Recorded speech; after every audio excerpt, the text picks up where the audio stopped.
Well, today we're in Sandwich and we're going to speak to about 240 young people in year 10, and we're going to look to encourage them to think differently, because what we look to do as the Kenward Trust is to come alongside to support a young person that they can look at their behaviour and maybe, possibly, make some better choices in the future. Don't be the one who chooses to make the wrong choice. 48 people die every year through solvents in the UK.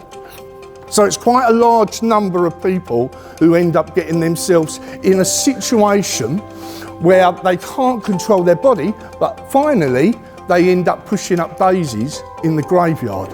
I say it was really emotional because young people don't listen, and I think because we are young, we don't want to listen and we think nothing actually matters, but people don't get the effects of it in a way until it actually happens to them. So heads you're going to be okay, and tails you're not. Because every time you take something, you don't know the outcome.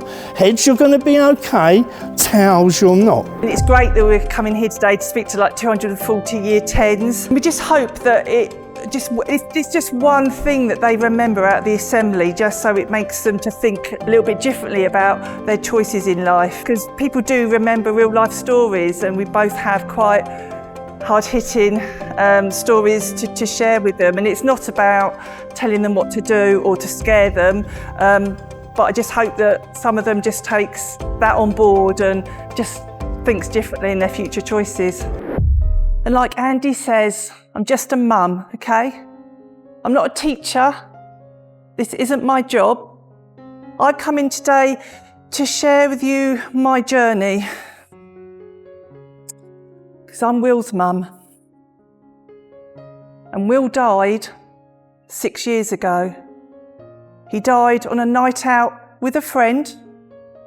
They both took the same pill, the same amount, but Will died and his friend survived. And so when Andy flips that coin, I'm telling you it's the truth. Most powerful thing I personally think was about Kim and her son. It's a really terrible thing because I feel almost bad that she could lose someone that young that quickly and not see him grow up. I would never do that. I would never put my family through that. To say that people tell me time heals. Time doesn't heal when you've buried your own child. If anything, time has proven to me that life goes on. I say, well, we've had quite a lot of talks before about this sort of stuff, but I wouldn't say that got to us as powerful as this. This was like really powerful, I would say. So it's the decisions. Remember, I'm not telling you, I'm suggesting to you to make a right choice. Think differently. That's what today's all about, thinking differently.